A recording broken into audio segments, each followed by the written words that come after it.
Hello and welcome to an episode of Atomic Vinyl Reviews. My name's Jacob and today I'm going to be answering the question to end all questions.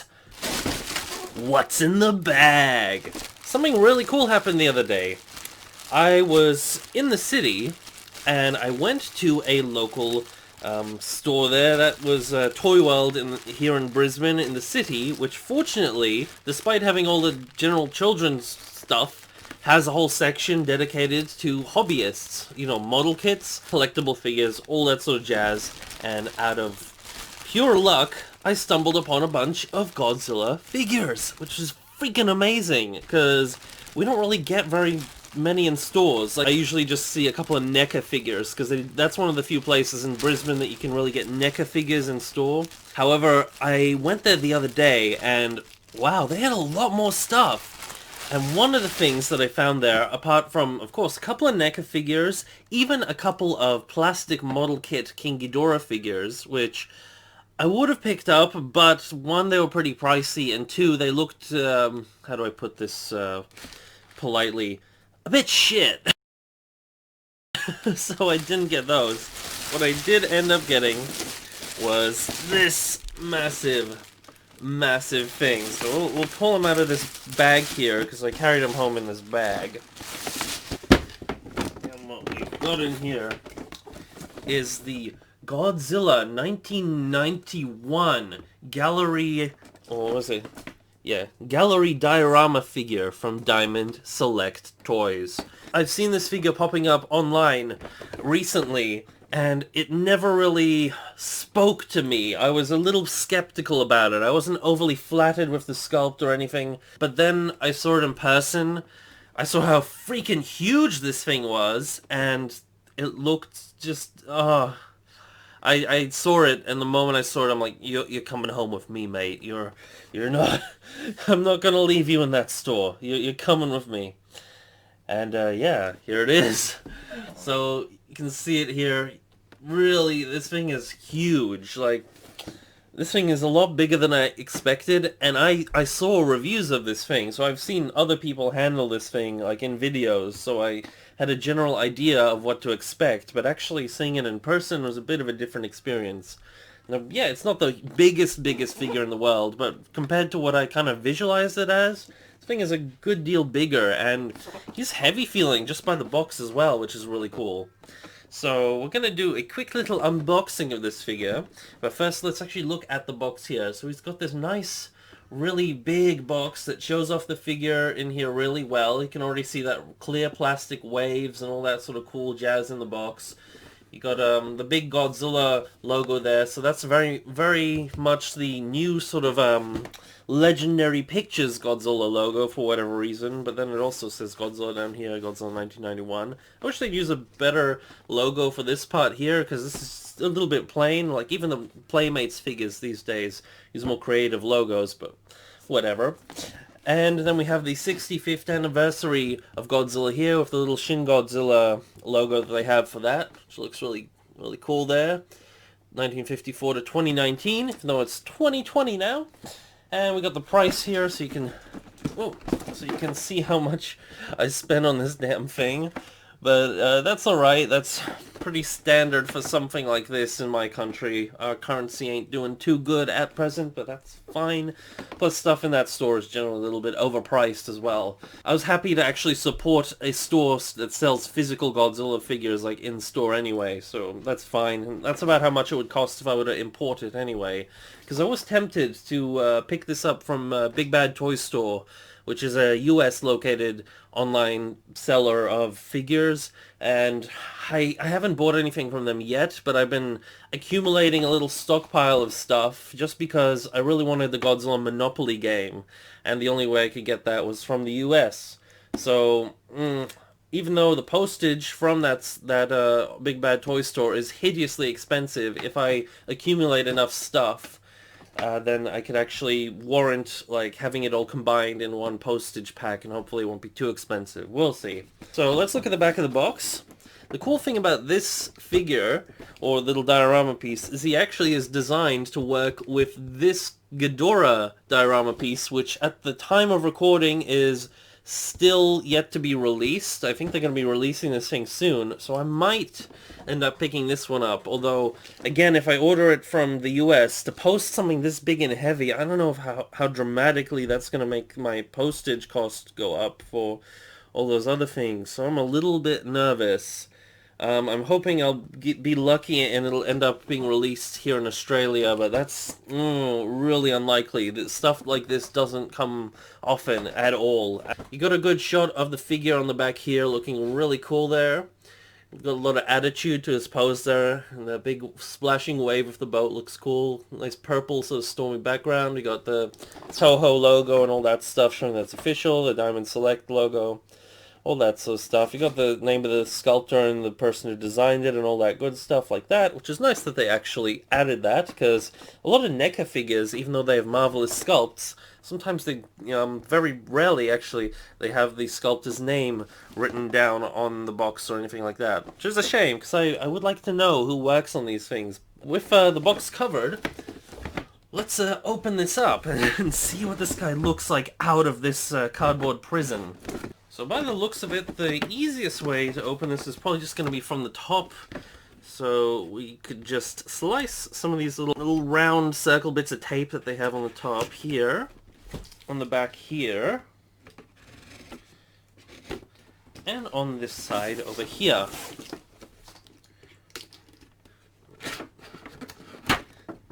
Okay. Big lid. Now hopefully you can pull this out without a problem. He's already got some decorative cardboard up here, which has this cool little inner lining with a lot of Japanese words on it. I think it's just literally all the Godzilla film titles. They just crammed onto a piece of cardboard, and that's kind of the background, which actually looks really effective. So I'll show that to you in more clarity once we pull this guy out. So he's just got this massive clamshell bit of plastic. It's going to be a bit difficult to pull out on camera. Give me a sec. Okay, would you look at that? So I'll put him to the side. Just quickly show you that inner lining in this box, because it is actually pretty neat.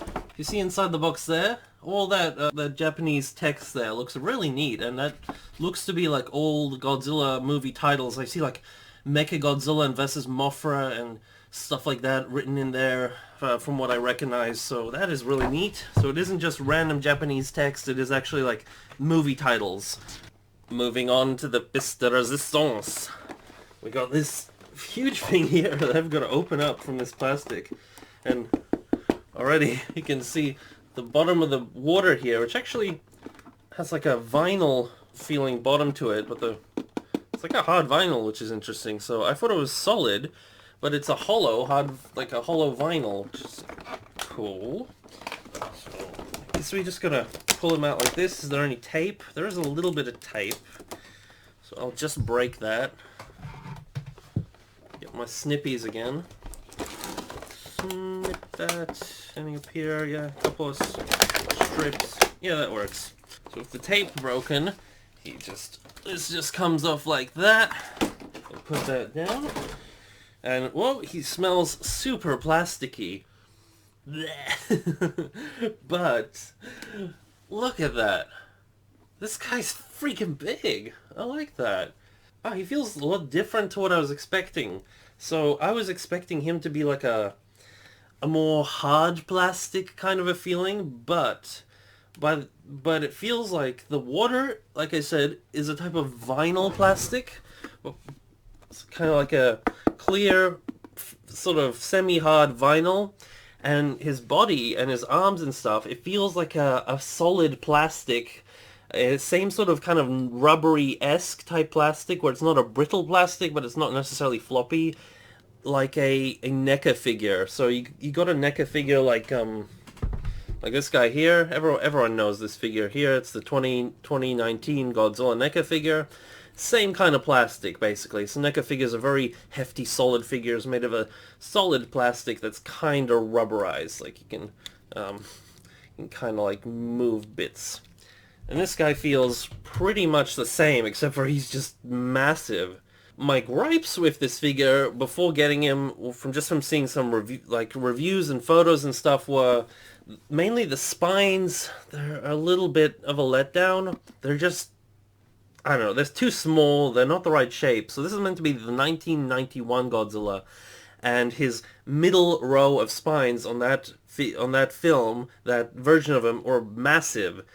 These all look like they're the outer row of spines, and they're just kind of erratically put in there, and I don't know, it looks like whoever made this didn't really care about the spines all that much and just made it really generic. Whereas the rest of the figure, he's okay. His face, it's kind of odd. There's a little bit of like plastic on his nose that it might have to deal with. But let's bring him in for a closer look first, and then you guys can make your own minds up before I start yammering on. So there's a nice close-up look of this guy, and gotta say, he's got lovely yellow eyes. I really like the eyes on this thing. His mouth and his teeth are actually done really nicely. I think the sculpt of his face, it's cool. I like it. It's not really all that accurate to the 91, but it is very similar to a Heisei kind of look, so you can definitely see what they were going for, but the face is a little bit off. But again, in person, still looks super cool, so I'm not actually complaining all that much. His body sculpt, though, is actually really neat. I like the sort of dynamic pose he's in, especially his hands. His hands are actually sculpted in really nicely, which is very, very good, because often times you can get some pretty weird looking hands on some figures, but these ones are actually really cool, and especially in this nice large scale, it's good to see those really menacing looking hands. You can see all the texture is done really nicely. His scaling is actually very accurate, which is pretty cool. And we go all the way down to his big legs down here, just, you know, rising up from the ocean. Bumping the camera a little bit, because this thing is big. So it's really hard to kind of show you the little details like this just floating around the camera. And we got a little boat there, which is really neat. That's a really cool addition on this huge wave to really help you get a good scale of what this figure looks like. And we got the water just rushing over this pier here. And there's, oddly enough, there's a bit like a yellowy color here of like, I don't know why, when they discoloration at the bottom around here. But that's okay. The waves look really cool. They look really active and nice, and they definitely look very watery, which is cool, especially on this end here. Especially when you got the light going through it, it looks really neat. So I do like that. Look at that. And again, you see the spines there. They're what I'm not happy with about this figure, but you know what? They're meant to be on the back. You're not meant to really see them when you're looking at this in its frontward pose like this. This is the way you're meant to look at it. Like so. So it's not a big deal. Like, I still wish they would have put in a little more effort with those, but I'm just a little picky, guys. You just got to get used to that on my channel. Sorry about that. I do actually like the paintwork. They actually dry brushed him a little bit with a light gray across his scales, so that really does bring out the detailing. Like, you can especially see it around here. That is definitely a nice touch. Looks really nice in person. Yeah. Again, beautiful little eyes on him. Looks great. And it's just a bit of excess plastic on his nose from like the molding process. I'll probably have to try and scrape that off. But other than that, really well made by the looks of it. Just to give you an idea of how big this damn thing is, look at that. This is like next to my head. So he's a huge, huge figure. And it can, again, bring in that NECA figure, which this is, you know, everyone's seen this figure. You all know how big this guy is. Look at that. I really wasn't expecting this thing to be this big. And I can only imagine how cool this thing will look once you actually get the extra Ghidorah that goes next to him. So, damn, I really want to get that Ghidorah now. Since this is the 1991 Godzilla, what I'm going to do is I'm going to bring in the Yuji Sakai Modeling Collection X Plus figure of the same design, or same suit of Godzilla, just so you can compare them, because while this is super cool as a diorama piece, I am really picky about the specific suit details, and the Yuji Sakai figure is perfect, so we can really get a good sense of the two together and the scaling of which. So you can even see, scaling wise, this thing is even bigger than the Sakai, the X Plus figure, so he is like even bigger in scale than like a 30 centimeter Sakai. He's like very chunky in the way his body's built, and even like his jaw and his neck and his face is all really chunky, even compared to this figure, which is a slightly smaller than your regular 30 centimeter X Plus Godzilla figure. However, he's still a pretty chunky figure for his size. He's almost up there. This guy is very accurate. You can see that there. He just looks like he walked out of the movie. This guy, he looks a little bit more cartoonish, I'm not gonna lie. But it's such a cool figure regardless. There's just so much going on, and the action pose of it is so awesome. So that is really cool. This guy's also got the massive tail. I kind of wish we got like a separate little piece that might be just like this guy's tail just poking out of the water like this. Wouldn't that be great? Because this Godzilla is known for having a pretty damn long tail, even going by the Heisei era standards.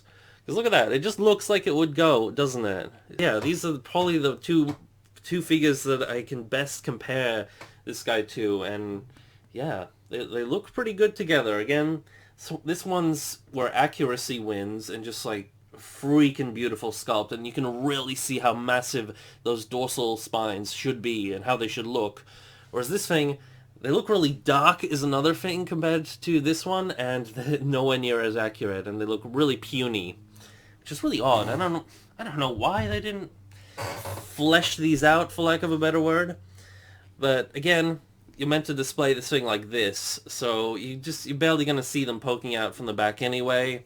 But it just feels like rationalizing what shouldn't be an issue in the first place. Oh well. It smells really plasticky. I think it's the water mainly, because it's like this weird plasticky vinyl, but as always, that'll just go away over time, so I wouldn't really worry about that. All my figures, especially my Monster Arts and stuff like that, always arrive smelling really plasticky, and that all fades away really soon. Strangely enough, this pier looks really weird. It's this really silvery thing, which is probably the least convincing looking part of the diorama. I don't know, it feels like it's missing something. Like if there was something else going on that pier, that would be really cool. But I suppose you can bring in your own little extra diorama pieces, maybe have some little tiny people like panicking on this little pier. That would look pretty neat.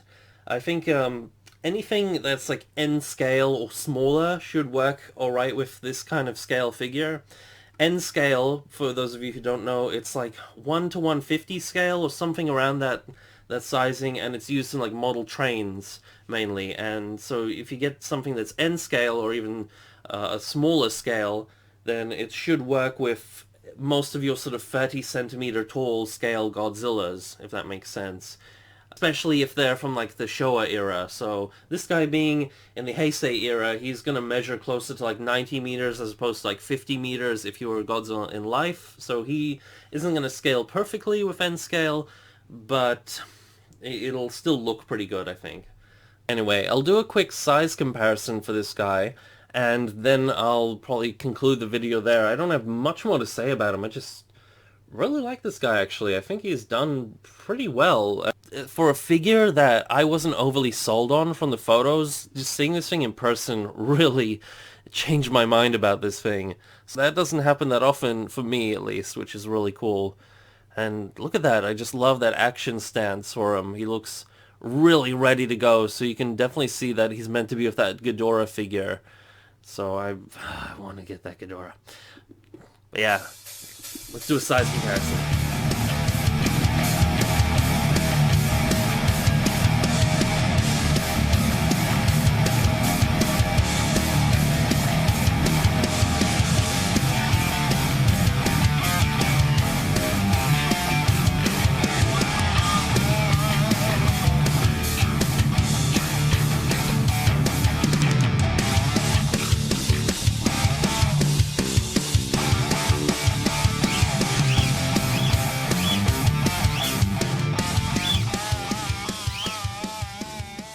So I hope that little size comparison montage helped give you guys a vague idea of how this thing scales, especially with some other really well-known figures. He scales at about 26 centimeters, give or take, and about 10 inches, something like that.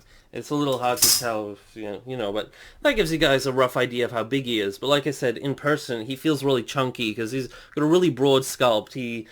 if he were a full figure, like with tail and legs and everything, he would be bigger in scale than a X Plus figure, or at least sort of the more conservative sized X Plus figures, if that makes sense. To conclude, I really like this figure actually, more so than I was definitely expecting going in. Like I said, when I saw him in store, he had this sort of instant appeal to him that I think a lot of you guys will also have when you see this figure in hand.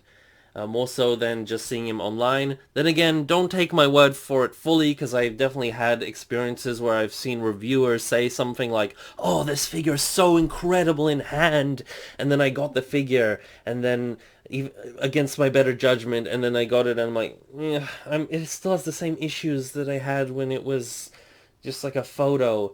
And to a slight degree, this guy has that because of like I said again, the spines and just like the slight inaccuracies in the sculpt. But there's just such a level of fun and dynamics to this figure that this really is one of those times that, like, in person, it's just a whole different story, I think. So that's my personal experience with this figure. I do recommend it, and I'm so happy to see Diamond Select Toys just doing more stuff with Godzilla and putting out some really cool stuff, actually. If you don't know, Diamond Select are the ones who put out a line of like Godzilla vinyl banks, which I think was by banks, like you piggy banks where you put money in them, and I've got a Jet Jaguar figure of that. But yeah, they've been doing some great stuff, and it's really cool that they're doing something really different like this. I think these diorama things are very different to the typical sort of stuff that we've got going, because we got, Monster Arts and NECA figures, and Bandai figures, are typical sort of 6-inch scale type figures. Then when you get something bigger, all you got is really kits and like X Plus figures. However, this is in that scale, but it's like a full-on diorama, which is freaking awesome, because it just adds a whole other element to these figures. It makes it feel even better as a display piece than just a solid, standing Godzilla just on his own, which I still absolutely adore, but for variety, something like this is super cool. So I do give him a recommend, even though he was a bit pricey on my end. Just the fact that you get so much freaking plastic comes with him just because he's so solid is enough to warrant that, I feel. And again, great display piece. I'm really, really hoping I can get my hands on the Ghidorah to go with him, because I think that would be absolutely perfect. From photos, I have the same issues with that Ghidorah. He looks a little bit inaccurate, but you know what? I like the charm of stylized figures in their own way sometimes as well, and I think this guy wins on that level. So, yeah, that's about it for me for this video, guys. Be sure to like and or subscribe if you like this kind of video and this kind of content. And if you want to see something different, I am currently working on producing a podcast series on my YouTube channel where I will be interviewing various Godzilla YouTubers and creators and people who do like model kits and weird interesting things.